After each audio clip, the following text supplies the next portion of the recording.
السلام علیکم فرینڈس، میرا نام کلیم عزیز ہے اور میرا تعلق پشاور سے ہے۔ آج کی اس ویڈیو میں گلوبل وارمنگ پر بات کروں گا کہ گلوبل وارمنگ کیا ہے، کلائمیٹ چینج کیا ہے اور اس کے کیا نقصانات ہماری زندگی پر موجودہ ٹائم میں ہو رہی ہے اور مستقبل میں کیا ہو سکتا ہے۔ خاص کر جو ہمارے بعد آنے والی جو جنریشنز ہیں تو ان کی زندگیوں میں یہ کس طرح ایک بہت بڑا چیلنج ہو سکتے ہیں اگر ہم یہیں پر اس ٹائم اس چیز کو یہاں پر کنٹرول نہ کریں اور اس کے لیے کوئی پالیسی وغیرہ جو ہے وہ نہ بنائے۔ میں ریئلائز کرتا ہوں کہ پاکستان میں اگر میں بات کروں تو جب ہم عام آدمی سے بات کرتے ہیں، جو لے مین ہیں ان سے ہم بات کرتے ہیں، جب ہم اس قسم کی چیزوں پر بات کرتے ہیں کہ گلوبل وارمنگ کیا ہے، کلائمیٹ چینج کیا ہے، اور پاپولیشن کیا ہے، اسکرسٹی آف واٹر کیا ہے، ڈراٹ کیا ہے، تو یہ جو ہے بہت اہم چیزیں ہیں، لیکن انفارچونیٹلی جو ہمارے رسپانسیبل پولیٹیشین ہیں ملک کے اندر وہ ان چیزوں پر بات نہیں کرتے، اور اس کی وجہ یہ ہے مین کہ انہیں خود بھی ان چیزوں کے بارے میں پتہ نہیں ہے۔ وہ جو ہے اتنے ویل ایجوکیٹڈ بھی نہیں ہے، وہ سپیچز روزانہ کی بنیاد پر کرتے ہیں، لیکن ان چیزوں کو صرف وہ ڈسکس کرتے ہیں، لوگوں کو بتاتے ہیں تاکہ جن چیزوں پر وہ ووٹ لے، پولیٹیکل سکورنگ کے لیے وہ سپیچز کرتے ہیں۔ باقی جو انڈسپینسیبل ہائیلی اسینشیل جو چیزیں ہیں ان پر وہ بات نہیں کرتے سوسائٹی کے اندر۔ اسی وجہ سے جو ہے وہ لوگوں کو بتاتے نہیں ہیں اور لوگوں کو سمجھ نہیں ہے، لوگوں کو انہوں نے کہیں اور جو ہے وہ انگیج کیا ہے۔ اور اس کے علاوہ جب وہ اخبار بھی پڑھتے ہیں ہماری سوسائٹی کے اندر لوگ، انفارچونیٹلی کافی ویل ایجوکیٹڈ لوگ بھی ایسے ہیں جنہیں خود بھی ان چیزوں کے بارے میں پتہ نہیں ہے۔ ریئلائز کرتا ہوں کہ ہمیں جو ہے لوگوں کو سمجھانا چاہیے، آسان لینگویج میں انہیں سمجھانا چاہیے کہ اصل میں یہ چیز ہے کیا، تاکہ وہ سمجھ جائیں اور وہ اپنے بچوں کو سمجھا سکیں۔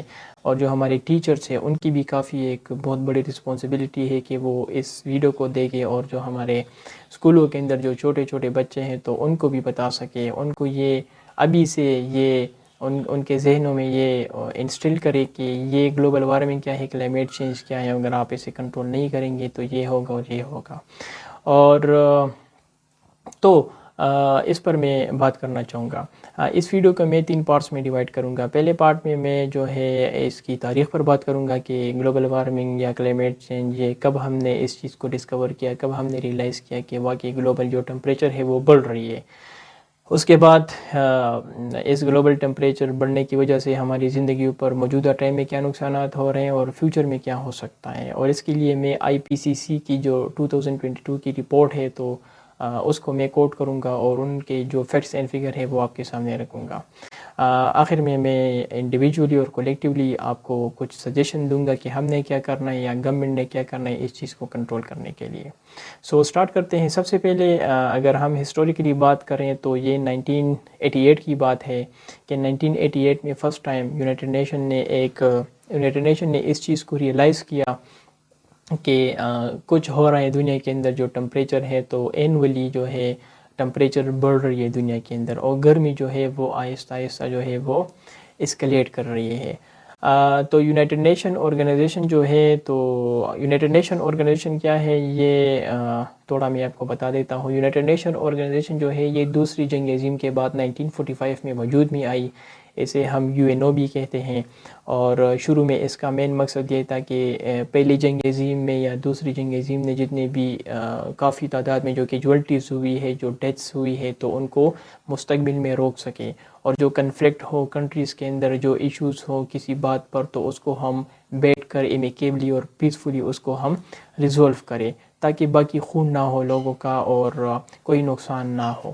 تو اسی وجہ سے یونائٹڈ نیشن جو ہے 1945 میں وجود میں آئی۔ یونائٹڈ نیشن کا کام صرف یہ نہیں ہے کہ وہ جنگوں کو روکے، اس کے اور بھی بہت بڑے کام ہیں۔ For example WHO world health organisation ایک آرگنائزیشن ہے، اس کے اندر کام کرتی ہیں، جس کا مین مقصد یہ ہے کہ دنیا کے اندر جتنے بھی ڈیزیزز ہوں اس کو ہم ڈسکور کریں، پھر اس کے لیے جو ہے وہ میڈیسن جو ہے وہ انوینٹ کرے، اور جو ڈیزیز ہو تو اس کو ہم کنٹرول کریں، اور کافی اچھا کام کر رہی ہے UNO، خاص کر جو ہے افریقہ میں کام کر رہی ہے، پاکستان کے اندر بھی کام کر رہی ہے، جتنے بھی خاص کر ڈیولپنگ کنٹریز ہیں تو ان میں وہ کام کر رہے ہیں۔ اس کے علاوہ اس کے انڈر جو ہے بہت سارے اور بھی آرگنائزیشن ہے، فار ایگزامپل IMF ہے، ورلڈ بینک ہے، جو ہیومن ڈیولپمنٹس پر جو ہے وہ کام کر رہی ہے۔ بہت سارے اور بھی آرگنائزیشن ہے. سو یونائٹڈ نیشن نے 1988 میں جب اس چیز کو ریئلائز کیا تو انہوں نے ایک اور آرگنائزیشن اسٹیبلش کی اپنے انڈر جسے ہم IPCC کہتے ہیں. IPCC کا مطلب ہے intergovernmental panel on climate change. IPCC کو 1988 میں بنانے کے بعد یونائٹڈ نیشن نے جو ہے بہت سارے جو انوائرمنٹلسٹ ہیں، انوائرمنٹلسٹ سے میرا مراد ہے کہ وہ سائنٹسٹ جو ماحولیات پر جو ہے ریسرچ کرتے ہیں، اس کو جو ہے اس کا مطالعہ کرتے ہیں، اس پر کام کرتے ہیں، تو انہیں ہم انوائرمنٹلسٹ کہتے ہیں جو انوائرمنٹل سائنس پر کام کرتے ہیں.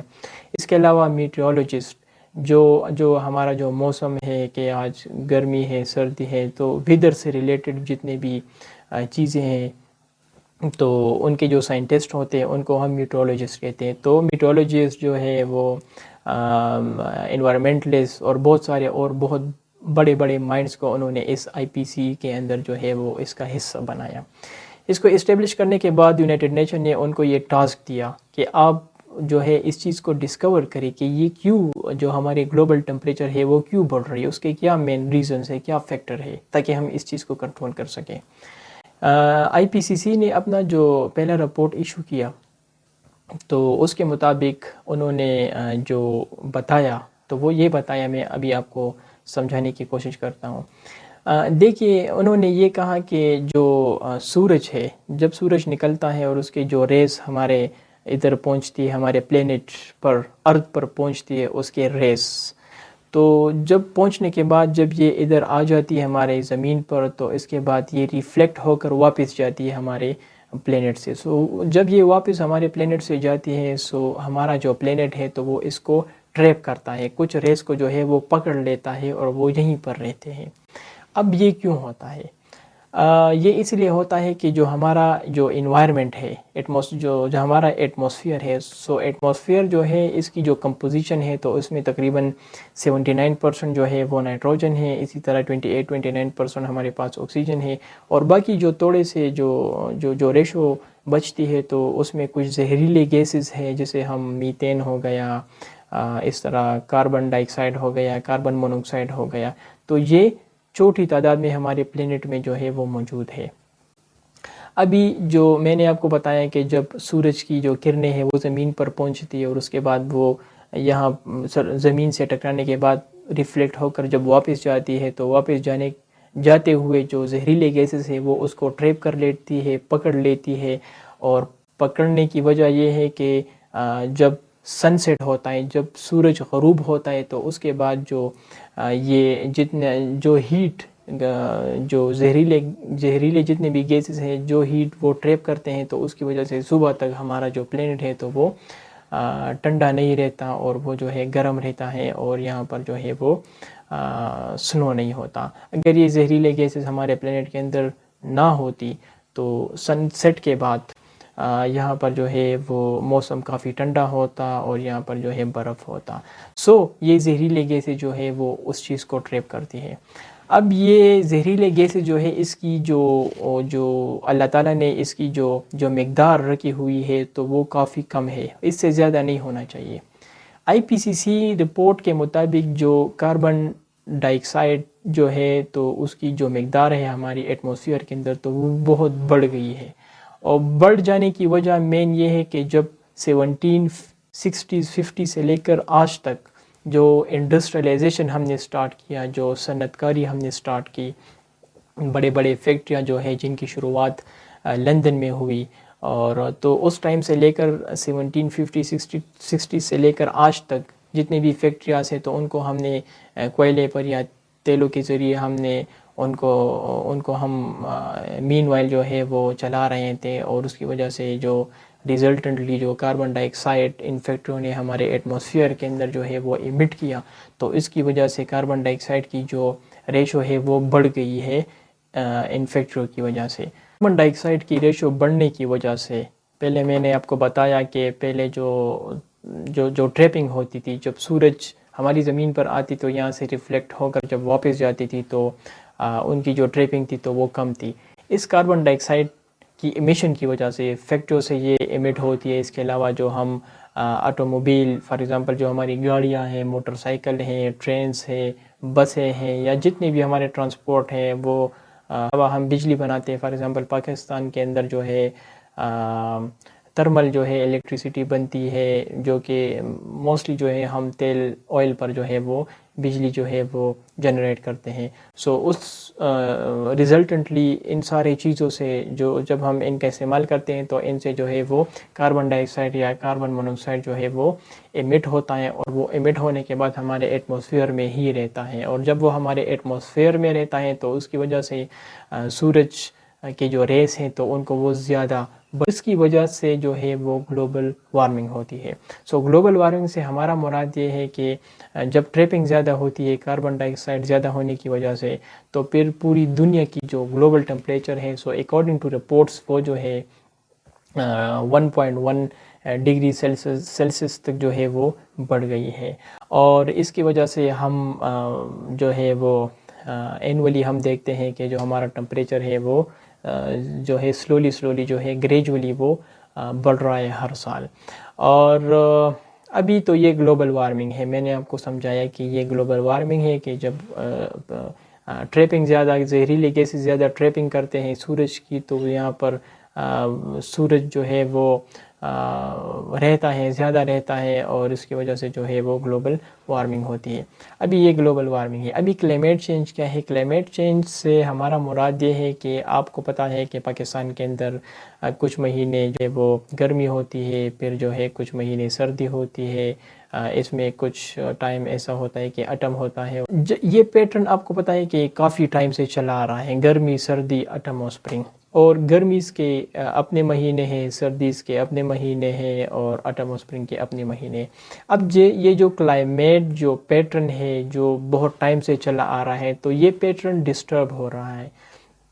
کس طرح ڈسٹرب ہو رہا ہے؟ گرمی جو ہے وہ اگر پہلے 4-5 مہینے گرمی ہوتی تھی، تو اب گرمی جو ہے وہ اس سے زیادہ ہوتی ہے. اگر سردی کی بات کی جائے تو سردی جو ہے اس کا بھی پیٹرن جو ہے وہ ڈسٹرب ہو رہا ہے. اچھا، اب اس کے نقصانات کیا ہے؟ اس کے نقصانات یہ ہے کہ جو پیٹرن چینج ہوتا ہے کلائمیٹ کا، تو اس کی وجہ سے وہ فروٹس، وہ ویجیٹیبل یا وہ خوراک کی جو اشیاء جو کسی خاص مہینے میں ان کی وہ ہوتی ہے، گروتھ ہوتی ہے، اور ہم ان کو اگاتے ہیں، تو وہ اس پر کافی امپیکٹ ہوتا ہے. فار ایگزامپل کچھ ایسی چیزیں ہیں، کچھ ایسے سبزیاں ہیں، کچھ ایسے جو ہے وہ پل ہے جو کہ مارچ یا اپریل میں ہم اس کو جو ہے وہ اگتے ہیں، ان کی گروتھ کسی خاص مہینے میں ہوتی ہے. تو وہ چیز ابھی اس کلائمیٹ چینج کی وجہ سے امپیکٹ ہمارے پلوں پر، ہماری سبزیوں پر ہو رہا ہے. اور اگر ہم اس چیز کو کنٹرول نہ کریں، سو یہ جو ہے فوڈ انسیکیورٹی جو ہے وہ اس سے بڑھ سکتی ہے. ریسنٹلی آپ کو پتہ ہے پاکستان کے اندر جو ہے وہ ہم ویٹ امپورٹ کرتے ہیں. اس سے پہلے جو ہے ویٹ جو ہے وہ ہم خود یہاں پر پاکستان میں جو ہے وہ کافی تعداد میں ویٹ ہوتا تھا. تو اس کی ایک وجہ اوور پاپولیشن بھی ہے، لیکن رپورٹس کے مطابق جو ہے وہ اس کی مین وجہ جو ہے وہ کلائمیٹ چینج ہے. زیادہ دھوپ کی وجہ سے جو ہے تو جو خوراک کی اشیاء ہے تو اس کی جو گروتھ ہے تو اس کے علاوہ اور کیا ہوتا ہے؟ اس کے علاوہ یہ ہوتا ہے کہ زیادہ جب گرمی بڑھتی ہے تو آپ کو پتہ ہے جو پہاڑوں کے اوپر جتنی بھی جو گلیشیئرز ہوتے ہیں، جو برف ہوتے ہیں، تو وہ زیادہ تعداد میں پگھلتے ہیں. ابھی اگر میں پاکستان کی بات کروں تو پاکستان میں جو زیادہ تر واٹر ہے تو وہ ہندو کش رینج، اس کے بعد ہمالیہ اور کراکورم، تو ان 3 رینج سے پاکستان جو ہے وہ پانی حاصل کرتا ہے.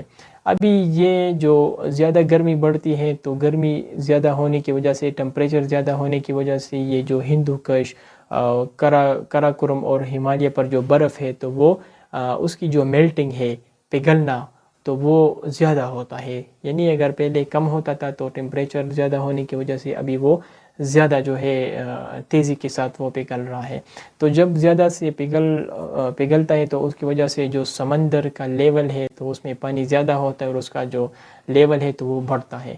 جب وہ بڑھتا ہے تو اس سے تو جو ہمارا ایک کوسٹل ایریا ہوتا ہے، یعنی سمندر کے بیچ کے ساتھ، جو فار ایگزامپل کراچی کی میں بات کروں تو ان پر سیلاب آ جاتا ہے، اور ان کے لیے کافی وہ نقصان دہ ہو سکتا ہے. اس کے علاوہ زیادہ بارشیں ہوتی ہیں، کیونکہ اگر گرمی بڑھ جاتی ہے تو اس کے علاوہ جو ایواپوریشن ہوتی ہے تو وہ زیادہ ہو جاتی ہے، اور بارشیں زیادہ ہوتی ہے. ریسنٹلی آپ نے پاکستان کے اندر دیکھا تھا کہ سیلاب آیا تھا، اور سیلاب نے کافی، جو فلڈ آیا تھا تو اس نے کافی نقصان کیا تھا، خاص کر بلوچستان کے اندر یا سندھ کے اندر. لائف سٹاک جو مال مویشی ہے تو لوگوں کا نقصان ہوا، لوگوں کو لوگوں کے گھر تباہ ہوئے، ان کے مال مویشی جو ہے کچھ مر گئے اور کچھ جو ہے وہ ان کا پتہ بھی نہیں ہے کہ کدھر گئے. تو لائف سٹائل کا ایک بہت بڑا نقصان ہوا پاکستان کے اندر، اور خاص کر اس ٹائم میں جب پاکستان جو ہے اس کی اکانومی کافی ویک ہے اور ہمارے پاس پیسے بھی نہیں ہے اور باقی لوگوں پر سپینڈ کرنے کے لیے. سو اس کے اور نقصان یہ ہے کہ جب فلڈس آ جاتی ہے تو فلڈس کے ساتھ ساتھ بہت سارے اور ڈیزیزز بھی آ جاتی ہے. فار ایگزامپل ڈینگی آ جاتی ہے، اس کے علاوہ جو ہے وہ ٹائیفائڈ قسم کی بیماریاں آ جاتی ہے، ملیریا آ جاتی ہے، اور پوکس کائنڈ آف ڈیزیز جو ہے وہ ان فلڈس کے ساتھ آ جاتی ہے. تو ہیلتھ کا بھی ایک ایشو ہوتا ہے، اور ہمارا جو ہیلتھ جو ہے وہ سسٹم بھی ٹھیک نہیں ہے، اور جو لوگ جن کا امیونٹی اگر وہ نہ ہو تو اس کی وجہ سے ان کی ڈیتھ بھی ہو جاتی ہے. اس کے علاوہ پاکستان کے اندر جو ہے وہ زیادہ گرمی کی وجہ سے جو ہے وہ خشک سالی آ جاتی ہے، ڈراٹ آ جاتا ہے، اور جب ڈراٹ آ جاتا ہے تو زمینیں جو ہے وہ بنجر بن جاتی ہے. فار ایگزامپل بلوچستان میں آپ لوگ دیکھ سکتے ہیں کہ 2002 یا 2001 میں ہم نے دیکھا کہ وہاں پر ڈراٹ کی وجہ سے کافی بڑی تعداد میں لوگوں نے ہجرت کی. تو جب ڈراٹ آ جاتی ہے، پانی کا مسئلہ ہوتا ہے، جب پانی کا مسئلہ ہوتا ہے، پانی نہیں ہوتا، سو اس کی وجہ سے جو ہے آپ ایگریکلچر نہیں کر سکتے ہیں، اور ایگریکلچر اگر نہ ہو تو لوگ وہاں سے ہجرت کر لیتے ہیں. سو لوگوں کے لیے بھی ایک بہت بڑا جو ہے وہ یہ مسئلہ بن جاتا ہے. اور اس کے اور بھی بہت سارے نقصانات ہیں جو آپ IPCC کی رپورٹ 2022 جو ہے وہ سرچ کر سکتے ہیں، اور اس کو آپ جو ہے وہ پڑھ سکتے ہیں. سب سے بڑا ایک اور نقصان یہ بھی ہے کہ جو ہمارے جو جنگلوں کے اندر جو جانور ہوتے ہیں سو وہ ختم ہو رہے ہیں. فار ایگزامپل ہیومن جو ہے، اگر ہم 40 فار ایگزامپل پہلے 40 ڈگری ٹمپریچر تھا، اور اگر وہ 50 بھی ہو جائے، اگر وہ 55 بھی ہو جائے تو ہم اڈاپٹ کر سکتے ہیں، ہم رہ سکتے ہیں. لیکن ایسے جانور ہیں دنیا کے اندر کہ اگر وہ ٹمپریچر 40 سے 43 یا 44 بھی ہوگا تو وہ نہیں رہ سکتے. تو ان جانوروں کی جو سپیشیز ہے وہ ختم ہو رہے ہیں، اور کچھ ایسے سپیشیز ہیں جو امپیکٹ ہو رہے ہیں، جو ختم ہو رہے ہیں، اور تو ان کے لیے بھی کافی نقصان دہ ہوتا ہے. تو ہم نے ان کو بھی بچانا ہے، کیونکہ یہ جو ہے وہ ہماری وجہ سے وہ جو ہے وہ ان کی ایکسٹینشن ہو رہی ہے پاکستان کے اندر یا باقی دنیا کے اندر. آپ امریکہ میں بہت سارے ایسے سٹیز ہیں جہاں پر ریسنٹلی کافی فلڈ آیا تھا، اور اس فلڈ نے کافی نقصان کیا تھا. جاپان کو آپ دیکھ لیں، فلپین کو آپ دیکھ لیں، تو خاص کر وہ کنٹریز جو آئی لینڈ کے اوپر، جزیروں کے اوپر واقع ہے، تو وہاں بہت سارا نقصان ہو سکتا ہے، کیونکہ سمندر کی وجہ سے وہاں پر جو ہے ان پر امپیکٹ ہو سکتا ہے. اچھا، اب اس کے جو ہے ہم نے اس کو کس طرح کنٹرول کرنا ہے. اس کو کنٹرول کرنے کا وہ یہ ہے کہ سب سے پہلے اگر ہم نے اس کو کنٹرول کرنا ہے تو ہم نے کاربن ڈائی آکسائڈ کی جو ریشو ہے، ان کی جو کوانٹٹی ہے ہمارے ایٹماسفیئر میں، تو اس کو ہم نے کم کرنا ہے. اب اس کو ہم نے کس طرح کم کرنا ہے؟ سب سے پہلے تو ہم نے بہت سارا پلانٹیشن کرنا ہے، مطلب پودے لگانے ہیں. ہر کسی کی یہ رسپانسبلٹی ہے کہ آپ ایک شخص جو ہے وہ 4-5 پودے لگائیں اپنے گھروں کے اندر، جتنے بھی آپ لگا سکتے ہیں. اور آپ جو ہے کیونکہ جب آپ پودا لگاتے ہیں تو پلانٹ جو ہے وہ جو ہمیں آکسیجن پرووائڈ کرتا ہے، اور وہ کاربن ڈائی آکسائڈ جو ہے تو وہ ان کا خوراک ہے، اور وہ ان کو جو ہے وہ جذب کر لیتا ہے. اگر ہم پلانٹیشن بہت زیادہ کریں گے تو ہمارے ایٹماسفیئر کے اندر جو ایٹماسفیئر ہے، تو ہمارے ایٹماسفیئر کے اندر جو کاربن ڈائی آکسائڈ ہے یا زہریلے گیسز ہے، تو پلانٹ جو ہے وہ اس کو جو ہے وہ جذب کرے گا، ایڈاپٹ کرے گا. اور اس کے بعد جو ہے وہ اگر اس کی مقدار کم ہوگی تو پھر زیادہ ٹریپنگ نہ ہوگی تو پھر گلوبل ٹمپریچر نہیں بڑھے گا، ہمارا کلائمیٹ جو پیٹرن ہے تو وہ ڈسٹرب نہ ہوگا. تو پلانٹیشن جو ہے یہ میرے خیال میں بہت ضروری ہے. پاکستان کے اندر آپ کو پتہ ہے کہ پہلے جب پاکستان بنا تو تقریباً 22-23% جو ہوتی وہ جنگلات تھی، ابھی وہ 4 یا 5% پر آ گئی ہے. ہم جنگلات کو ختم کر رہے ہیں. یہاں ٹمبر مافیا ہے، ہم نے ان کو پکڑنا ہے، ان پر کلیم ڈاؤن کرنا ہے. یہ گورنمنٹ کی رسپانسبلٹی ہے، اور آپ سب کی بھی رسپانسبلٹی ہے کہ آپ پودوں کو جو ہے وہ ان کی کٹنگ نہ کریں اور پودے لگائیں گھروں کے اندر. اور باقی لوگوں کو بھی آپ اس کے بارے میں جو ہے اویئر کریں، اویئرنیس آپ پہ لائیں. اویئرنیس کی بات کی جائے تو اویئرنیس کافی امپورٹنٹ ہے. اسکولوں کے اندر ہم نے اویئرنیس دینی ہے, بچوں کے اندر ہم نے سیمینارز ارینج کرنے ہیں, ان کے لیے ہم نے پروگرامز کرنے ہیں, ان کو ہم نے بتانا ہے کہ کلائمیٹ چینج کیا ہے اور پودے جب ہم لگاتے ہیں تو ان کی اہمیت کیا ہے, ان کی کیا امپورٹنس ہے.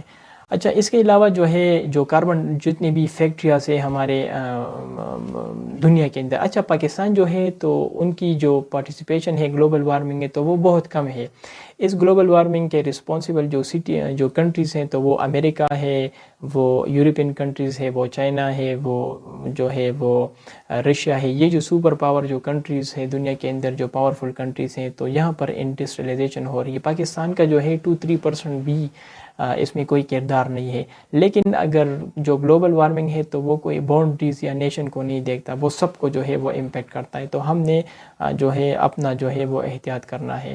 اچھا, اس کے علاوہ جو ہے جتنی بھی فیکٹریاں ہیں دنیا کے اندر تو ان میں ہم کوئل یا آئل کے علاوہ ہم نے گرین انرجی کا یوز کرنا ہے, ہم نے سولر پینل کا یوز کرنا ہے. ہمارے گھروں کے اندر آپ دیکھتے ہیں کہ جو گیس وغیرہ یوز کرتے ہیں, تو اس کے علاوہ ہم نے کچھ ایسی چیزیں یوز کرنی ہو جو کاربن جو ہے وہ پروڈیوس نہ کرے. بہت ساری چیزیں ہیں ابھی جو ہے وہ سولر کی آ گئی ہیں. اور اس کے علاوہ جو گاڑیاں ہیں تو ہمیں کوشش کرنا چاہیے کہ ہم پاکستان کے اندر ہر کسی کے پاس گاڑی ہوتے ہیں, اور مارکیٹ بھی جاتا ہے تو وہ موٹر سائیکل یا گاڑی پر جاتا ہے. تو آپ جو ہے کوشش کریں کہ آپ گاڑی میں نہ جائیں, آپ پبلک ٹرانسپورٹ یوز کریں تاکہ آپ گاڑی کا استعمال نہ کریں اور کاربن جو ہے اس کی امیشن نہ ہو. ڈرائیور لیس کاریں جو ہیں وہ دنیا کے اندر آ چکی ہے. سوری جو ہے وہ چارجیبل جو کاریں ہیں تو وہ دنیا کے اندر آ چکی ہیں. اور اس کے علاوہ جو ہے وہ ابھی پاکستان کے اندر تو ٹائم لگے گا, لیکن ہمیں باقی جو ہے الٹرنیٹیو چیزوں کو جو ہے وہ جو ہے ایڈاپٹ کرنا چاہیے.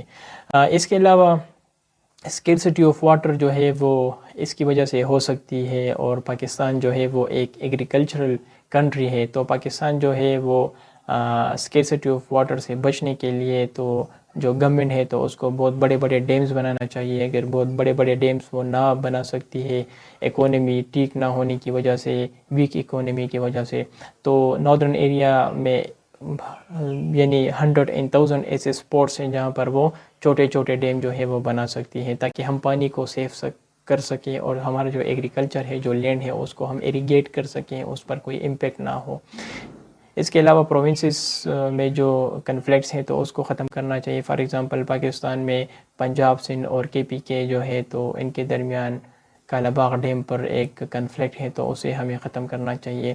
اس کے علاوہ جو ہے وہ پاپولیشن کو کنٹرول کرنا چاہیے تاکہ ہم پاپولیشن کو کنٹرول کر سکیں. اس کے لیے گورنمنٹ کو جو ہے 1 چائلڈ 2 چائلڈ قسم کی پالیسی جو ہے وہ میرے خیال میں مشکل ہے, لیکن یہ ان کی رسپانسبلٹی ہے تاکہ ہم پاپولیشن کو کنٹرول کر سکیں, کیونکہ پاکستان کی پاپولیشن تقریباً اور 230 ملین ہو چکی ہے. تو 5واں بڑا ملک بن گیا ہے دنیا کے اندر نومبر 2022 میں. سو یہ بھی کافی الارمنگ ہے ہمارے لیے. اور تو یہ ساری چیزیں تھی جو میری رسپانسبلٹی تھی کہ میں آپ کو سمجھا سکوں, اور میں آپ سے ریکویسٹ کروں گا کہ اس ویڈیو کو آپ باقی لوگوں کے ساتھ بھی شیئر کریں تاکہ ان لوگوں کو بھی پتہ ہو جائے کہ گلوبل وارمنگ کیا ہے, کلائمیٹ چینج کیا ہے, اور ہم کس طرح اسے کنٹرول کر سکتے ہیں. Thank you.